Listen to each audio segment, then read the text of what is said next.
Hello guys, I'm sorry that you're hearing me and not Miha talking. We had some troubles with camera and recording didn't start on time. So I will just introduce Miha and then sum up his intro. So Miha is freelance 3D artist with 10 years of experience, 7 of them being working for game studios such as ZootFly and Outfit7, and the rest of them freelancing. He will present the whole pipeline on how to create a character, and in the end he will present this pipeline in ZBrush. And on the screen you can see his artwork. He went from more caricature to realistic and then to cartoonish characters. Then he presented his pipeline on a project that he did for a client. And this is all from me, and now enjoy the video. And expression, so blend shapes. And with that I started working. This was the concept I was provided. This is pretty detailed from what you can expect from a client, because it also includes side and back drawings. And with this I have really good basis to start working. So this is the first review I sent to the client. I made everything according to the concept and tried to get as close as possible. And then I got feedback. That's quite usual with if you're working either in-house or if you're working freelance like I was. And this is how you get closer to what the client needs, and they can, with this kind of overdraws and overpens, they can. It's the easiest way to tell you how the asset has to be modified. And this was then the final sculpt. This one was approved, and after that I can go into more technical part of preparing it for game engine. So first is retopology, which is creating the final polygons that were going to be used in the game. And the reason why I do that now and not in the beginning is because I can't know in advance where I'll need details in the sculpt and how the ideal polyflow would go. So this comes after, and it's done by in more a traditional 3D software than ZBrush. In this case I used Maya, and you can use the high poly sculpt to magnetically snap the vertices and create a lower poly version, which is a lot faster process than having it to build from scratch at the start and then apply sculpting details. This is just a bit reversed order, and it makes it for more optimized and better creative process, because you don't have to worry about polygons from the start. This was the end result of the retopology. You can see that mesh is quite clean. The polyflow, the edge flow, it's taking into account how the character will have to be animated. So there has to be loops around the bendable joints, like elbow and knees. And especially the face is really important. If you want it to be animated, there has to be loops around the mouth and around the eyes, which are the most, which are areas that deform most in animation. With this, you can, if you're working in-house, you can optimize it a bit more with your rigger, and they can let you know what doesn't work, what works. It's not that exact science, because every client might have other needs, or they need different kinds of animation. So this is more the best approximation, and then fixing if something is broken. But in this case, I think it worked pretty well from the start. After that comes UV layout. In this case, we decided that we are going to use separate texture for head and separate texture for body, because we're going to have different costumes, and that allowed us to not waste texture space on having the same head on all the costumes, so we have separate texture for the costume only. Also, shoes were going to be customized separately, so shoes are on a separate texture. These are the hair, and these are just the beard parts, which are also optional. And you might notice that, like, this part for just the sideburns is much bigger than the whole face. But in the game engine, this one gets 512K texture, and this one gets, let's say, maybe 128 or 256 texture. So it doesn't mean that it's the same size. Here it's this big because it needs to take up as much UV space as possible, because all the empty space you see is just wasted pixels. After that comes the detail transfer. In this case, because we didn't use any kind of advanced shaders, any kind of PBR, I didn't really have to transfer that much. We talked about trying a normal map, so I baked that, and this is done by projecting high polygon details onto your final game-ready mesh. There are a bunch of softwares today that allow you to do that, so it's not really a problem to do, but this, especially in softwares like Substance, it can give you a lot of tools for creating all kinds of textures without having to paint them by hand. The other one I baked is just occlusion shadows, and that aided me when I was painting the textures, so I could more easily see where the parts go that I already sculpted. So this is the texture. This one is completely hand painted and doesn't use any shading yet, meaning it doesn't use any interactive lights. This was done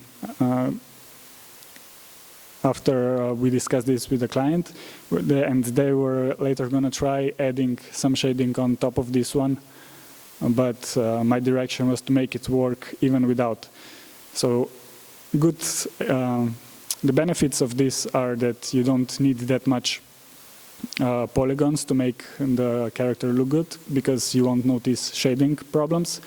But the bad side is that shading isn't interactive, and let's say even when he lifts his arm, the armpit shadow is still there, and all other shadows. But I think in the end they added some shading on top and blended it with this texture. What I got to do for this project were also blend shapes, because they needed character to express different emotions when the character is going to be in dialogue. And here's also an example where this kind of overdraw feedback really helps a lot to bring the model to the final wishes of a client. And like I mentioned before, there was a bunch of customization with this one. This is just a couple of examples, but all of this I planned in advance, how to do the UVs, how to separate the meshes. So this end part was as least painful as possible. Here you can see this is all painted. It uses the same mesh as this one, just has different boots, different hat, extra mesh for the beard.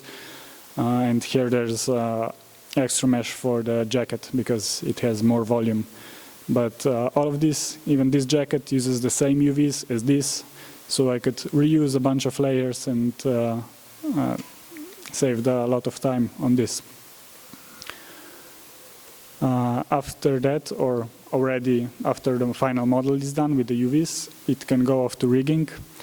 This is a process where a skeleton is added and then connected with the mesh, so the animators can use it for animating.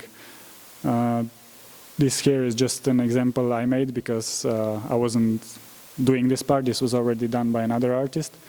But it's the same in any kind of 3D software.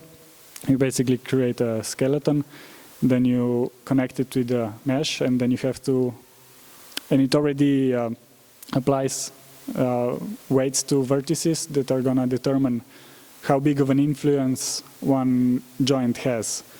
And after that, you go over it manually, still even today, and you paint the influence to make the deformations look better, because the software is not going to do a perfect job.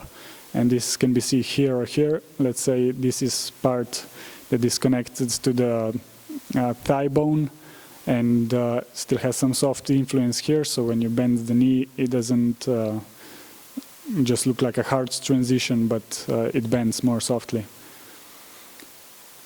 After that, the rigged character is given to animators, who then, in case of a game, create mostly loops, like a walking loop, a running loop, and a lot of animations like that, that are gonna be assembled then by the developing team into making the character really feel alive and making the player feel like they're interacting with the environment and the character. So here you can see like all the controls that animators can have when animating the character. And here you can see Graph Editor, which is quite a common tool that animators use to control the animation, because just animating it in 3D space would be too complicated. This way they can isolate, let's say, just the rotation of one joint and follow that kind of motion to and be able to edit it in much more controlled way. After that, it gets imported into a game engine and is implemented into the game by the developers. So this is the end of the pipeline for the art team. By this point, I'm going to ask if you have any questions so far. But after that, you will be able to, there'll be a bunch of time to ask me more, because I'm going to switch to ZBrush and I'm going to start working on something from the beginning, from a sphere, and you can ask all sorts of questions during that time. But maybe if you have some already.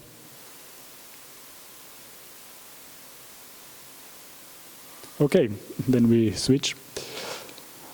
So this is, I intended this to be aimed more at beginners. I know that some people here already use ZBrush, so this is not going to be big news to them. But I've got the feeling, talking with a lot of people that are a bit afraid of ZBrush because it looks so much different than other 3D software, and I just want to show that it's not scary, and once you get used to it, it's really easy to work with and really intuitive, like working maybe with clay in the real world. So here I'm really just, sorry, something's not responding. Okay. I just didn't see that it's moving because it's a sphere.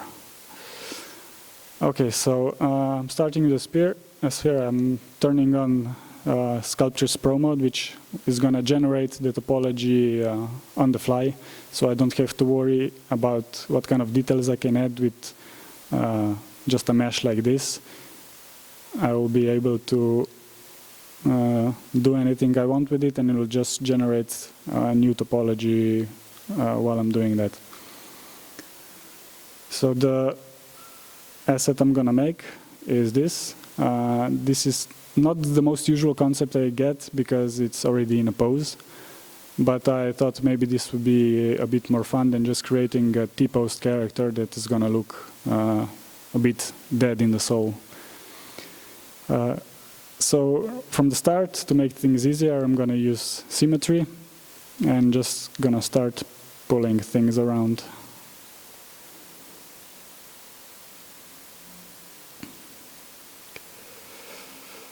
And here I'm using masking.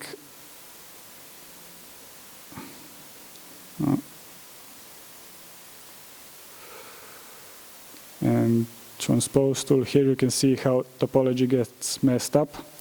But it's not a problem because I can just use smooth brush and it will generate new topology on the fly.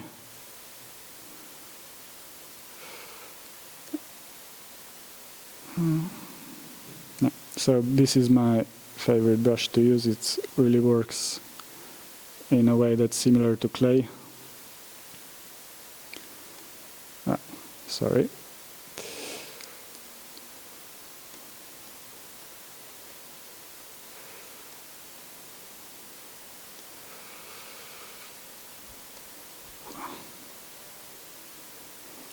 This is by no means the only way how to do it in ZBrush. Every artist kind of find their own workflow.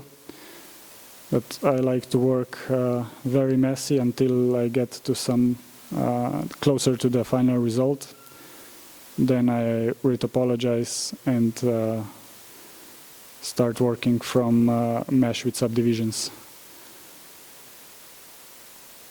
By the way, if any of this expression isn't making sense to you, just ask, because I may not know that something is new for you.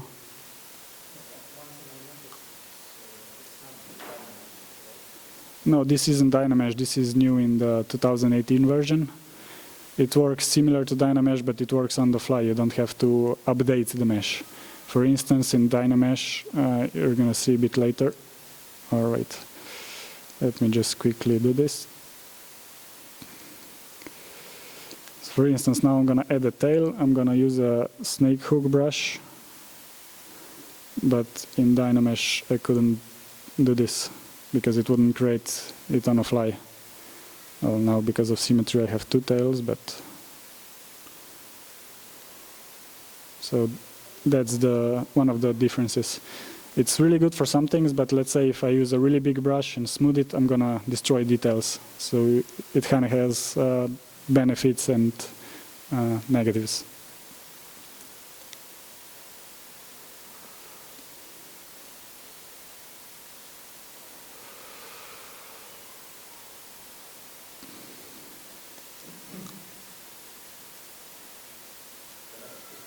Sure. How did you get in this field?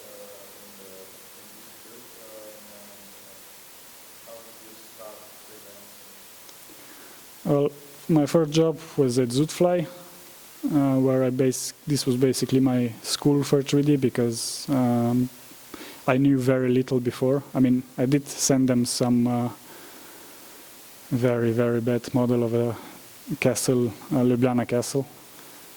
And but we had to have apprenticeship in the faculty, and that's how I started without having the really good qualifications. And while I was there, I was able to learn from a lot of very, very good artists and become a 3D modeler myself. And after that, I worked in Outfit, where it was also big learning experience, working with more stylized tools, stylized assets. And after about 4 years, I decided to go freelance. And I have been trying to become successful at that since.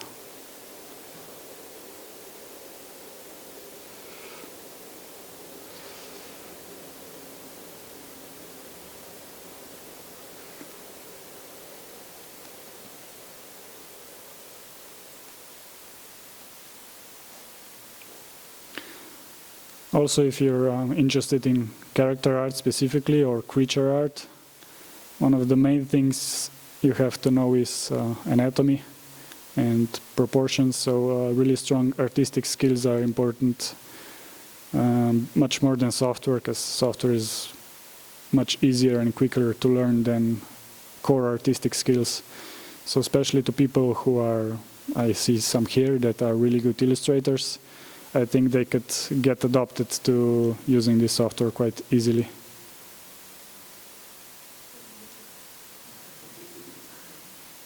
So what is troubling you? What looks hard to you from what I'm doing right now? Because to me this kind of seems like playing with clay. You can turn it off.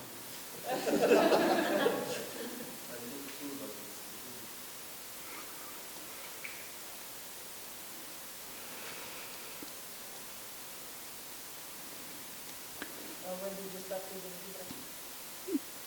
Probably about 8 years ago, while I was working at ZootFly. There was a bunch of Nomon tutorials and people started using it, and I saw people in the company use it. And that's how I got interested in it, and I started.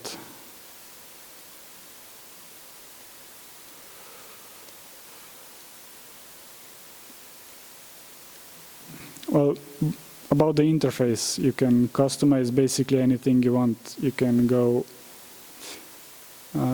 you can turn on enable customize, and you can basically drag shortcuts to anything you want in the part of interface. Let's say I want to you can move it around, you can find whatever thing you want. Let's say I want this here. And the interface is very customizable, so you can find stuff without having to look for it in strange places.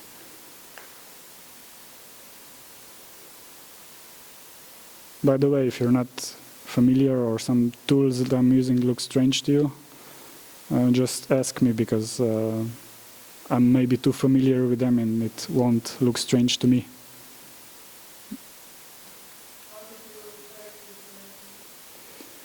Well, for the first few years, mostly from books. I got a great book. I'm trying to remember the author, but it's Human Anatomy for ZBrush. I think it's Scott Medlin Spencer.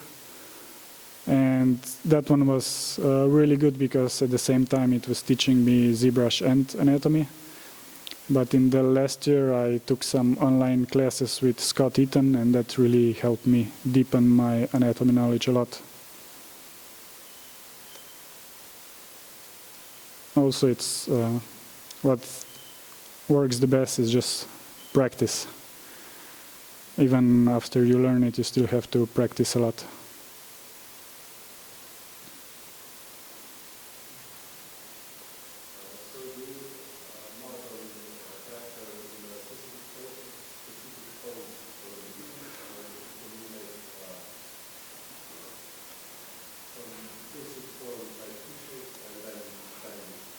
Well, if I'm starting with a humanoid character, I'm not doing that for the first time, so I'm using base mesh I used in another project.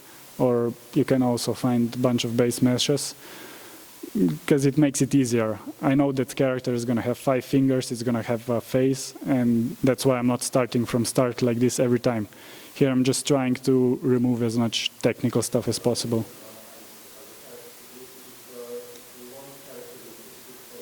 Yes.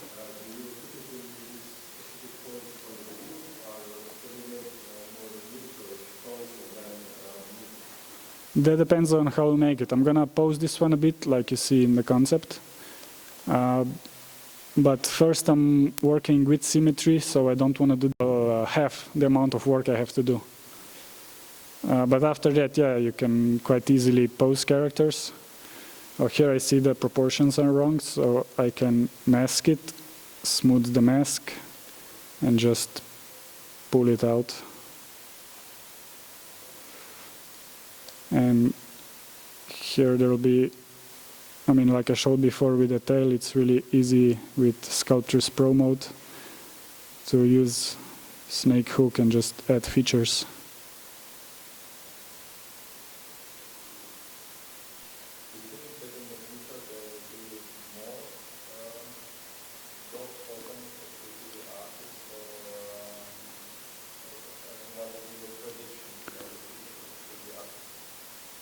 Well, as far as I know, I mean, with games, very much yes. There is a, well, depends how you look at it. You can look at it as a problem, but a lot of things are getting outsourced to countries where the labor is cheaper. But if you're working in-house, there's still a lot of work to do, because the assets you get from outsourcing aren't always perfect. You always have to fix them. And probably always the most important assets are going to be worked on inside the company.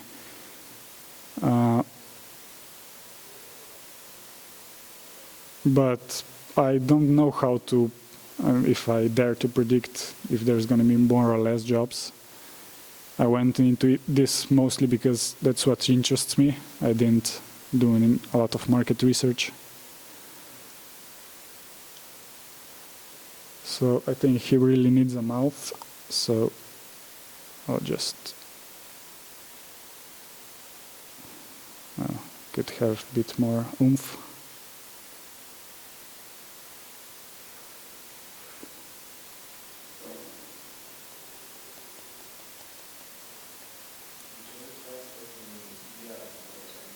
Sorry? I tried in Medium a bit. It's very cool thing, but for me it's still not useful in professional setting because I'm still way faster with ZBrush.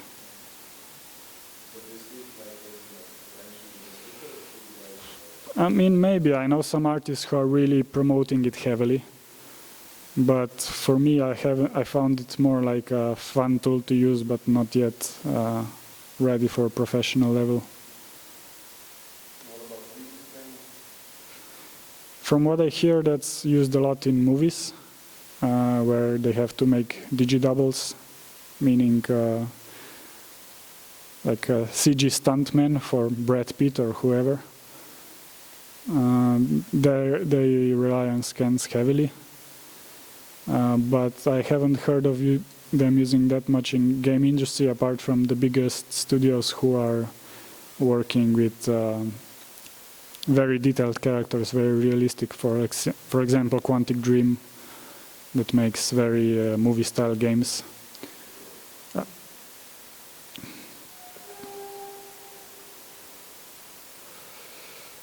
So here it would be a good idea to check maybe how the skull of a rhino looks like. To be able to, even though this is stylized, it would help a lot with creating believable forms. And here I have a bit of a problem because this one has 2 eyes, so I'm gonna have to invent some anatomy.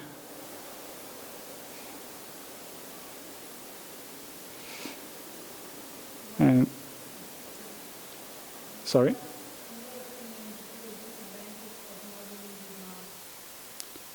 I mean, you can do it in more traditional 3D softwares like Blender or Maya, but here it really doesn't work. I mean, you really would have to be a masochist to work with the mouse, because you don't have any pressure sensitivity, and that means that every stroke, I can show you. Sorry, where is the tablet? Use tablet. So now everything's going to be 100%. Just to prove a point. I can't do any light strokes now. Everything is 100%, so that makes it really hard to work. But in softwares like Blender or Maya, yeah, no problem. I mean, unless you're doing sculpting in Blender. There you could probably use a tablet too.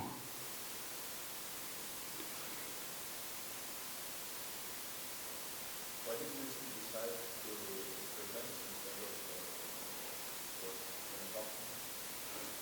instead of Because I thought it would be a good new challenge for me. It was, for me, very good to work in Outfit, but at some point I was looking for new challenges and maybe do some other type of assets than heavily stylized for kids. But yeah, I mean, I still work with them. I didn't quit because of any arguments or anything like that, but wanted to try my hand in doing some other kind of stuff as well.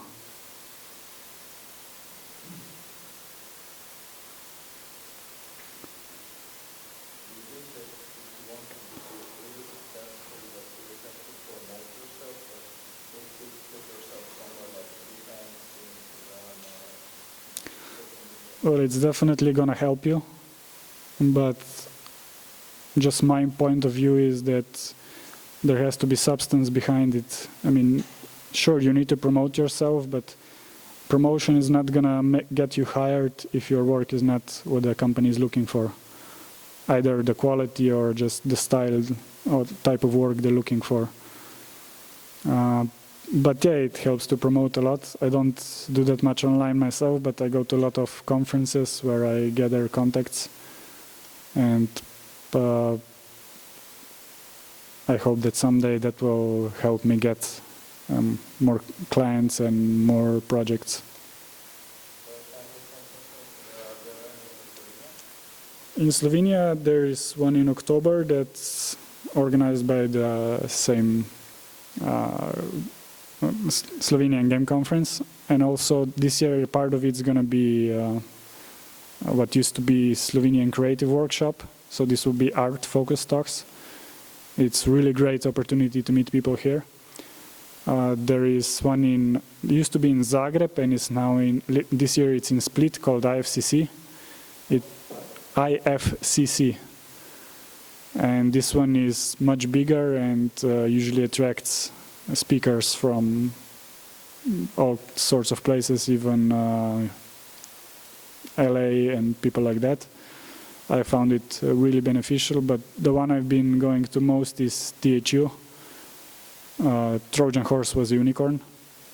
This one was in Portugal till last year, and last year it was in Malta, and this year is in Malta. And this one is probably the biggest one in Europe that I know of. And this one's really heavily focused at artists and creative people working in entertainment. Trojan Horse was a unicorn.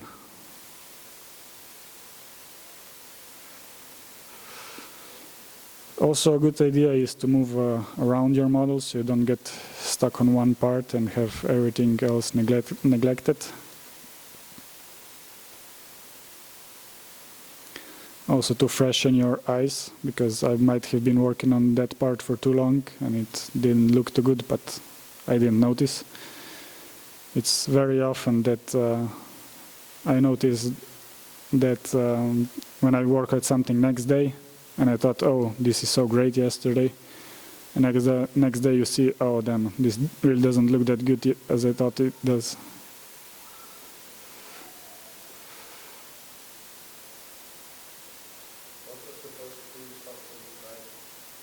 I think it was 3ds Max.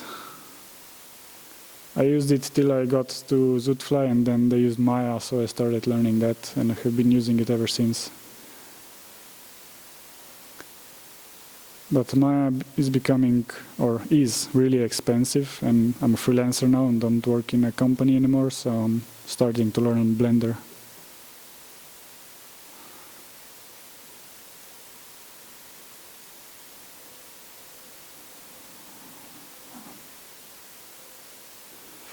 Okay, maybe I should save.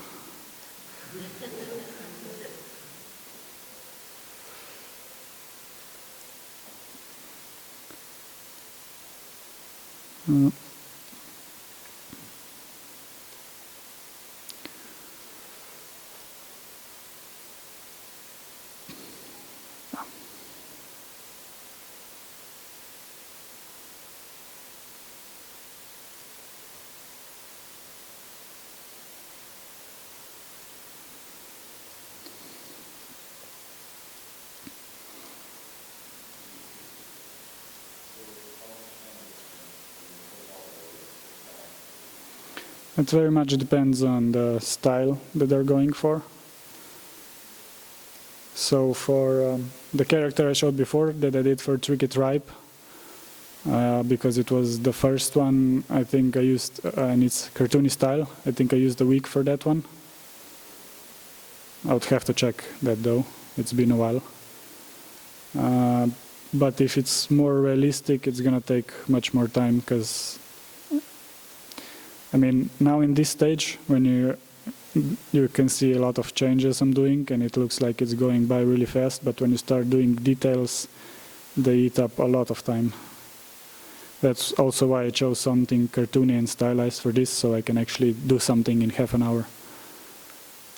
Also, by the way, Rock, I said I'm gonna have a stopwatch, but I forgot. Just let me know when we're at time. I also do retopology, but yes, I mean, also for myself. What's going on? Did my pressure die? Yeah. Okay, it's back. So, yeah, retopology, I definitely for games you have to do that. Even for myself, I do it depending on what I'm going to use the asset for. But especially for clients, yeah, I have to do that.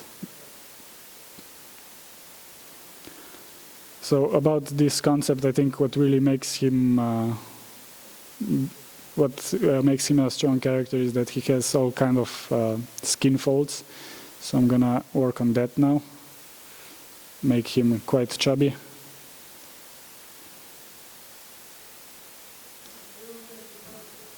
Sorry? No, this concept is by my girlfriend. Her name is Constance Wang. I don't usually concept, and especially not for clients, because it's not my area of expertise.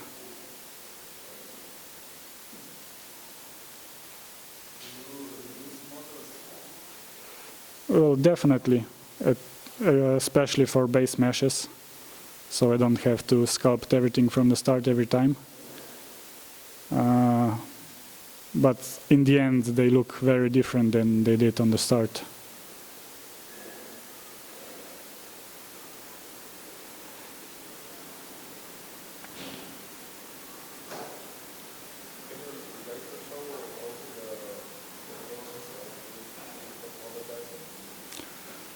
I can.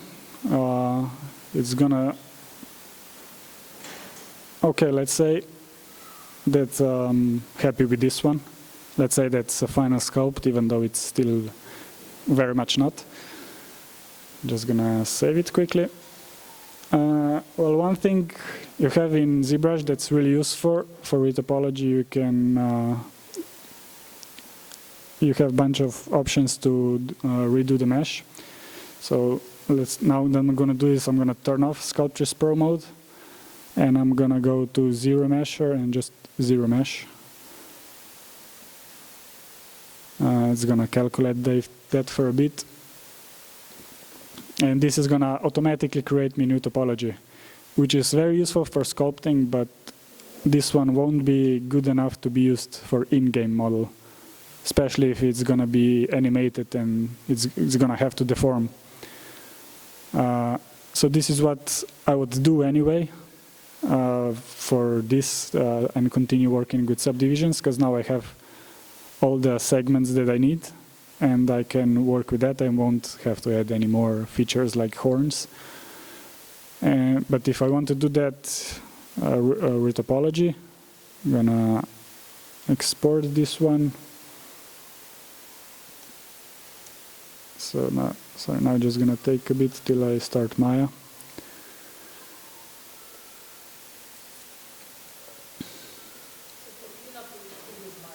Yes.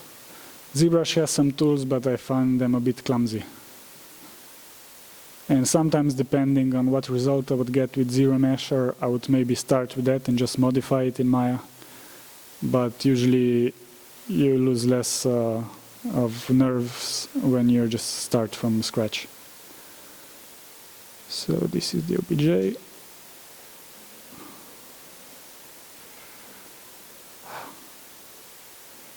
Come on. Okay, it's upside down.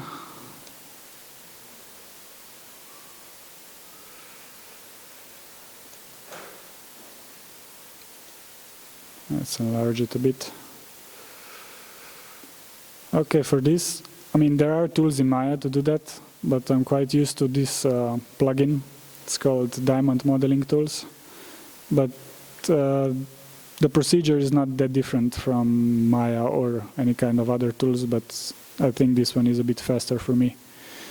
So here I'm just gonna add it, and it immediately transforms it into a transparent mesh. I'm just gonna add a bit of color to be more visible. And now I can use this tool to start drawing polygons.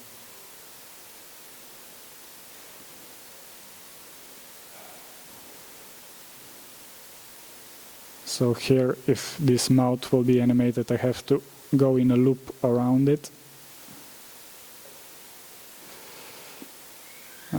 Sorry.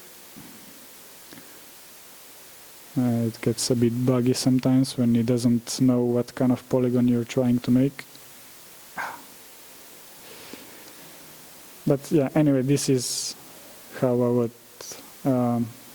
go about creating topology. And yeah, I can also do them much rougher, and then, I mean, I don't have to create final topology like this. I can do it like this, and then add a bunch Sorry, something is not. Yeah. Can add a bunch of polygons later and just use smooth brush, and it's gonna snap to the high poly mesh.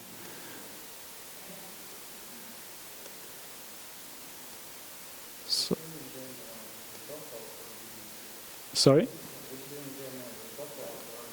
It's not particularly enjoyable thing to do, but I kind of turn off the artistic side and just put on some music and run through it. But also for UVs, I'm using a plugin called UV Layout, and that makes it a lot quicker and less painful than in Maya. But Maya added some new tools in 2018, which I haven't learned yet, so I'm still using UV Layout. Did that help you in a way, or you want to see something more with the retopology? Cool.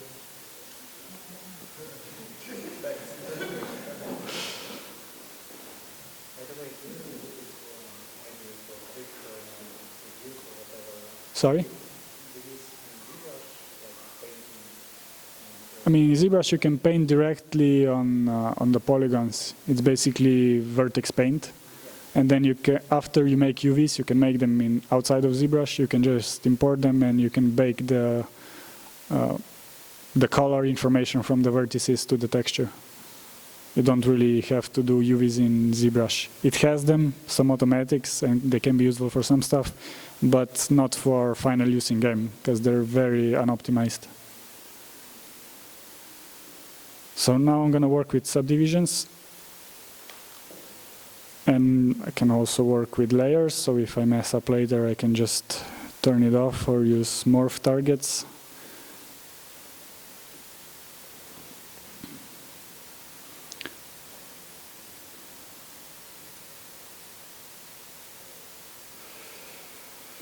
Still not being too precious with it, because I'm still in very much rough stage. I'm still gonna use the remesher and maybe project details a bunch of times if I need to. It's really not a problem, but I'll only create final topology after I'm done with the sculpt. What are some other types of brushes? So you added stuff to already use snake? Yeah, this is, well, what's also really cool. I see here I forgot this tooth. There are also brushes where you can add things. But wait, I just added subdivisions, so it's not gonna... The problem with those brushes is they don't work with subdivisions. I'm just gonna freeze. No, I can't have layers. So, looks like you can't have everything. Now I'm gonna bake it. I'm gonna... Sorry, this is a bit technical now, but let's say I want to add a tooth. There are a bunch of insert brushes. Let me just look up what could have curve parts. Let's say primitives. And here I'm able to select the primitive I want to add. Okay, let's say capsule is fine. And I can just add it and reposition it to be the new tooth.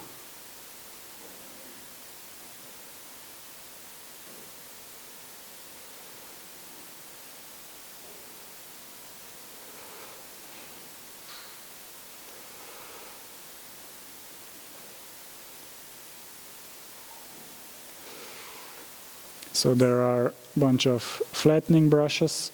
So I'm just gonna demonstrate that, like the name says, add flat surfaces. And that's very useful for faces, because there are a lot of planes in the face that you have to make properly, and then you can smooth them out with skin and fat and all sorts of stuff that makes a believable character.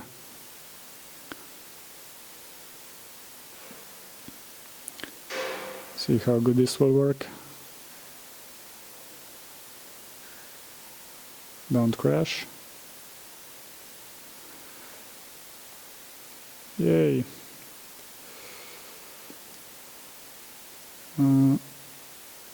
One thing that's also really cool is polygroups. So now if I turn on mask by polygroups, I will be able to move just one part without affecting the other, because without that I couldn't move one part on its own.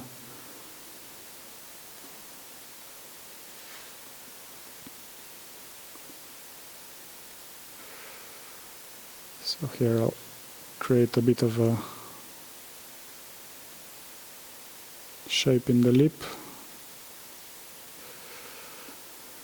But for brushes, you really start using different ones when you start adding like skin details and stuff like that. For that I'm also using a plugin called XMD, wait, what's it called? Yeah, just XMD. And here you have much better organization for a larger amount of brushes. Well, you have all sorts of stuff. For instance, you can, if you're making more realistic character, just gonna duplicate this and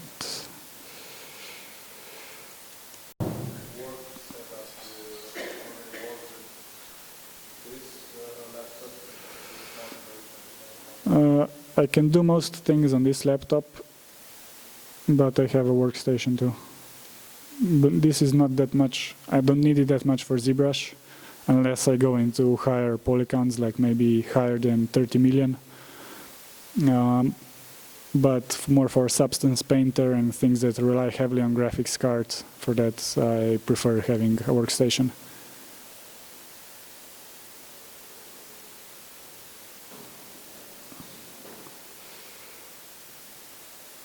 But yeah, I was talking about brushes. Sorry.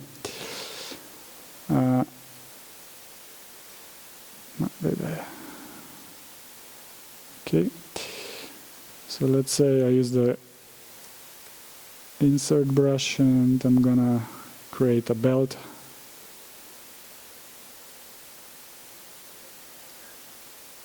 So you can do all sorts of cool stuff. You can even change it on the fly.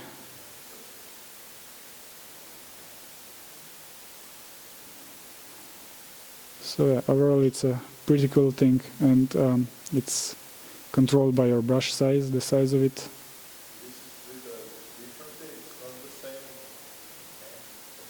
This is a new mesh, yeah. It creates a bit of a havoc if you're working with subdivisions.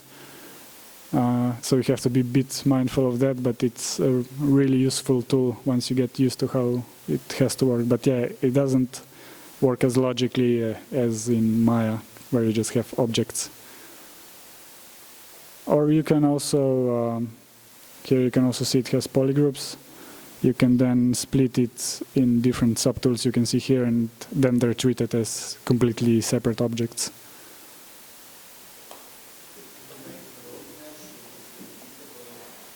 Yeah, you can also make your own brushes like this. You just have to create the start and the end mesh, and then the mesh that's gonna loop in between.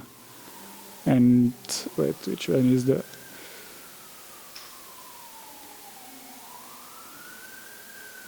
You can create chains that have no linkages on the end too. It's not the same all the times. So like I said, there's one beginning and one in the end, or it can be just the one on the end. Then this one I can delete this. So I just have these parts. Nope.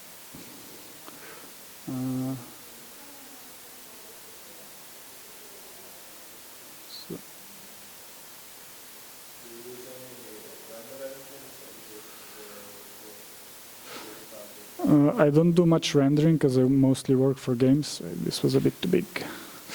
But I've tried a bunch. So right now I like Redshift the most because it's really fast, and by default you already get some nice results without fiddling with the settings too much, because the rendering isn't my specialty, and I'm not that proficient at it.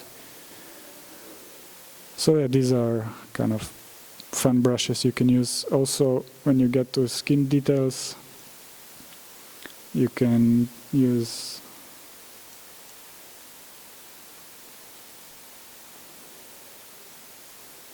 on brushes like this. Is it visible? Yeah. But still, you want to be careful with this because these still have to make sense. Especially like on the face, they have to go in the right direction to make sense and everything. But yeah, it's really easy way to add details. I mean, here still the basic shapes are bad, so it doesn't look good. But just an example to show how these brushes work. How are we with time? Okay.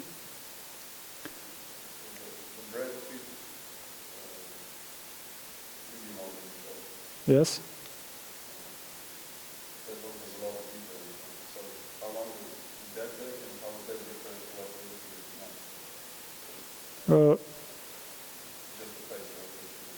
Yeah. Well, with that one, basically just more time. I mean, I used brushes like I just showed for the skin, and but the main thing is getting the forms right and getting the proportions right. With that one, I also worked mostly on one camera angle because I worked from a caricature that was already illustrated. Let me see if I could open it. No, right, let me just save.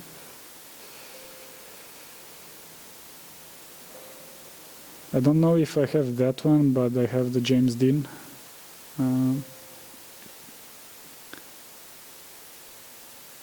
Yeah.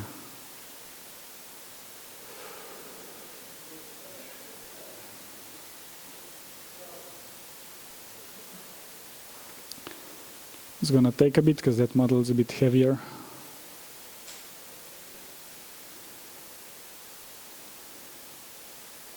But yeah, with likeness like that, it's mostly time in getting the facial structure and the proportions right.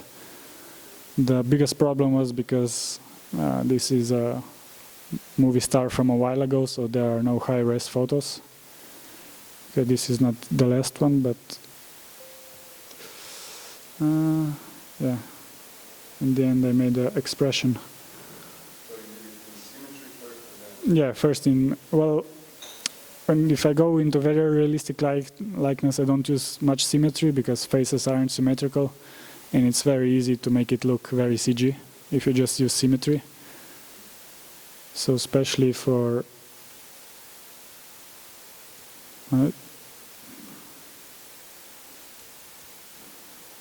so this, I think, is the final sculpt.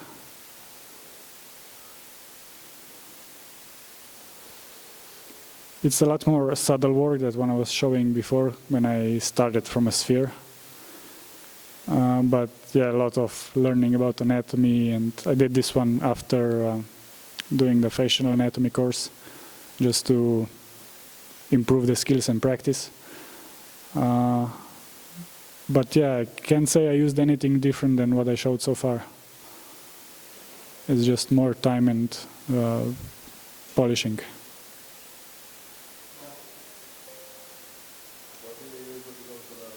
Sorry? Well, now there's a bunch of people offering workshops online. So specifically for anatomy, I took Scott Eaton's course. Scott Eaton. He's an artist living in England, and he basically dedicated his artistic life to anatomy. He's offering courses for more than 15 years already. So I thought that would be the best place, and it really helped me a lot. I did courses before on CGMA and on schoolism, but those were mostly for drawing and painting. Did one course before with Zach Petrock, so yeah, mostly online, because obviously here in Slovenia we don't have physical school teaching this.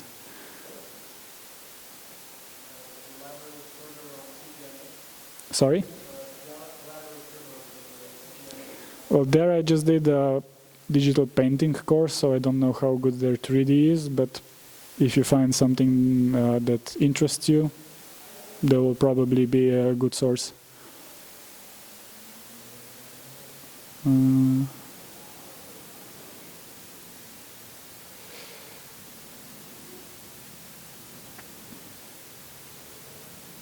looks a bit underwhelming now. And the pressure died again.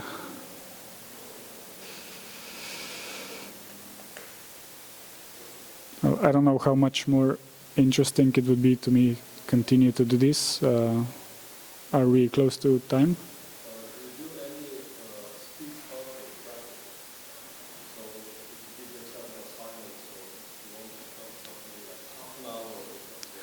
Not really. I tried this one before just to see how it's going to work today, what I can do in half hour. But if I do a quick studies, it's mostly anatomy, but it takes more than half hour if you want to delve deep into it. Yeah, so in the tradition of great TV chefs, this is one I prepared earlier.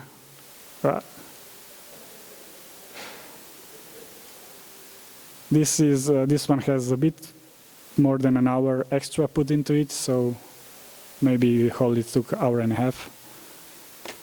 And this, I was quite happy with this, that it's close enough to the concept.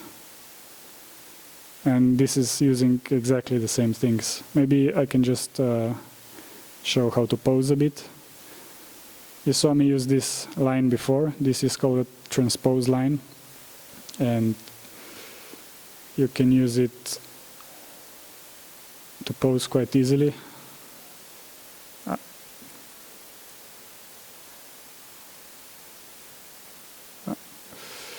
So first I have to turn off symmetry, because otherwise it doesn't work. Oh yeah, I have to turn off this so the teeth will go with it.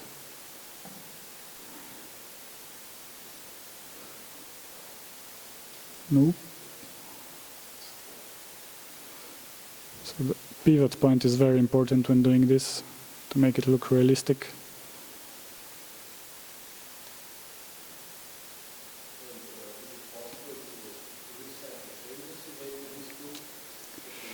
Well, I could make a layer and just pose it in a layer, and then I could turn it off. What you can also do is use posable symmetry. So because this, I remeshed it with symmetry on, it has completely symmetrical topology. That means I can still use symmetry. If I go here and click use posable, it's going to analyze the mesh. And as you can see, I have points still corresponding to each other. I have to do it on the highest subdivision though.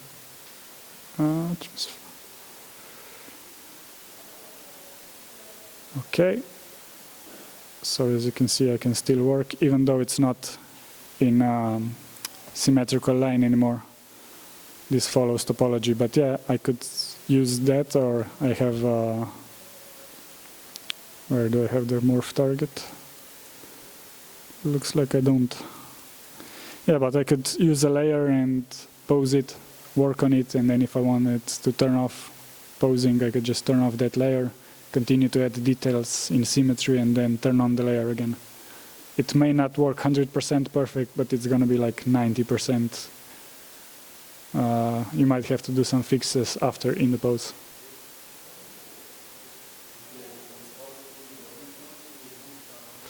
No, in the latest versions there's also the gizmo.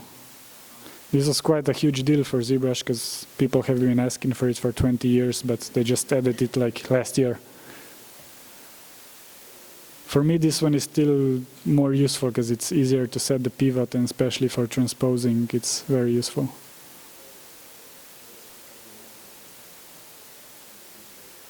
Yeah, but it's not that difficult. So do you want me to see any more, or we just, you can ask more questions, but yeah, this is what I prepared before when I was practicing for the presentation. It's a butterfly.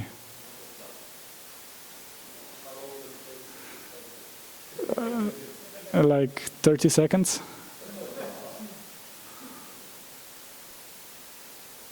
I mean, as you can see, it's very much not detail. No, I just flattened the sphere and posed it a bit and added a bit of brushes.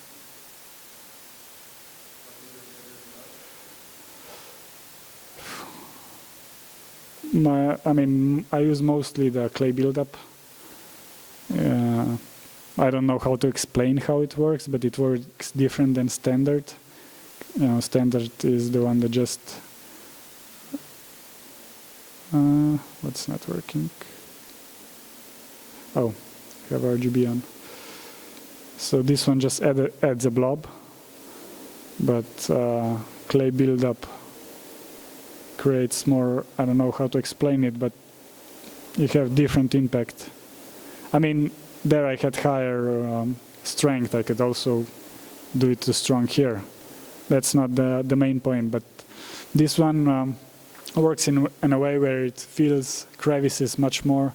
It brings them up to the similar level. It doesn't just add the same amount on every surface. So let's say if I sculpt through the mouth, it's gonna kind of flatten it. It's not just gonna add like the standard brush. This one works much differently. But yeah, I don't know how to explain it. After you start using them, you'll be able to quickly see the difference. But it's kind of hard to explain just with words.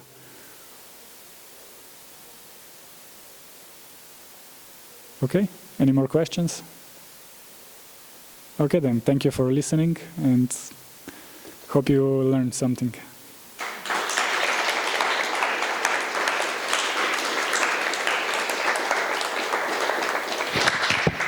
Thank you, Miha. This was an amazing presentation.